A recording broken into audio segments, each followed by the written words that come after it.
Zivuka-ke lana indaba. Asikubiyelele siwamukele uPastor Uningi ilubu yachaza amaphupho.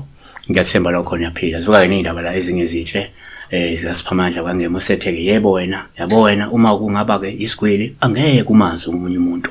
uyadelela wena ngazi ukuthatha buloku ngoba akekho umuntu engamdelela kuyichalele ngaphandle kokukhuza umuntu osuke ngabingelelanga nasuka ngacelanga kodwa ke usho njalo usiphamandla wakangema siyabonga ke wesiphamandla wakangema yabo mhlawumbe wena nayo ke le mali awudeleli bheka la iphupho kodwa ke likasonto uthi ke ngibingelele ukuphupha kungena iveni emhlophe ngena ke kwakho bese ima ngasemnyango so la sizosebenzisa igama elithi ukungena kweveni noma kwemoto empeleni emhlophe ekhaya isho sizothi ungena kwemoto nje emhlophe ekhaya ngoba uthe iveni yena omunye angabona imoto nje emhlophe yabona ingene ekhaya kuzofanana lezi zinto yabona iyangena la khaya le moto so nake sizokusho number 1 ngokwesintu uma ngeze kuphupha imoto emhlophe uphawu oluhle uma ingena ekhaya lokhu kusho ukuthi kungenzeka uyakhonjiswa ukuvakasha noma ukhanjelwa okanye ke ukungena kwesidalwa senhlanhla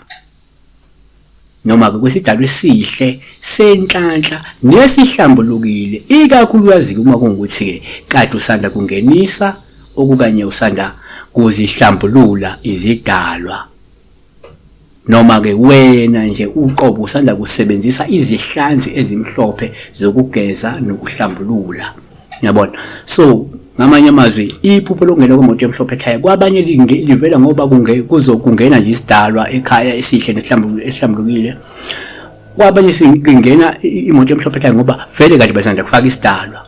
abanye singangena isidalwa esimhlophe semo imoto emhlophe ngoba kade sanda kuzihlambulula nje idalwa noma yino lo muntu uyafuthi uyagquma ngemithi emhlophe kukhomba ukuthi leyo mithi le iyamsebenzela ukwenza njani ukumhlambulula nokuhlambulula lezi idalwa ezimembethe yabona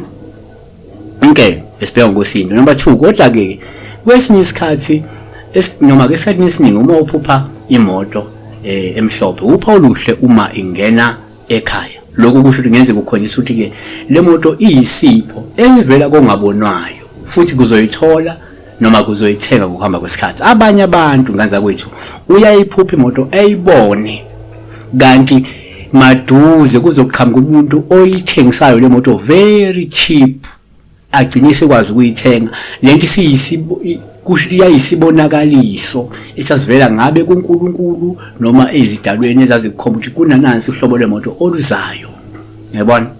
number 3 kwesinye isikhathi uma uphupha imoto emhlophe uphawu uhluma ingena ekhaya kusho ukuthi ngenzeka uzothola umlingani owusizo futhi ozokwenza impilo ibe lula uphinde uthuthuke ube nenqubekela phambili so lephupho leli kwabanye lifika ngoba esanda kuthola umlingani noma ezothola umlingani noma umuntu eshada noma eshadelwa yayibona so livele ke kanjena lokho lo muntu amthathayo umuntu oqotho umuntu alright ozoba usizo kuye ozwenza impilo ibe lula ozokwenza uthathuthuke ozwenza uthabe nenqubekela phambili okay number 4 Ngiyenzeka futhi umuphuphi imoto emhlophe kuba uluhle kakhulu uma ingena ke ekhaya ngoba lokho ngabe kuveza ukuthi uyaxwayiswa la ukuthi kumele ukhuleke njengamandla ukunqanda into eyisimo esifuna ukuthi sikulandele ngoba kungase kube nomuntu ohambayo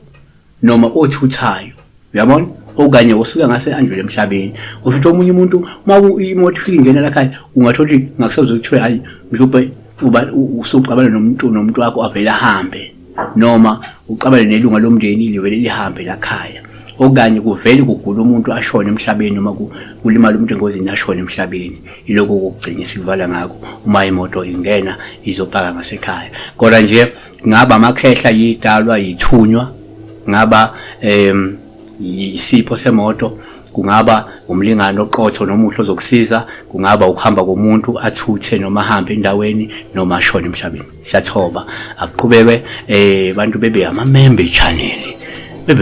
channel siyabonga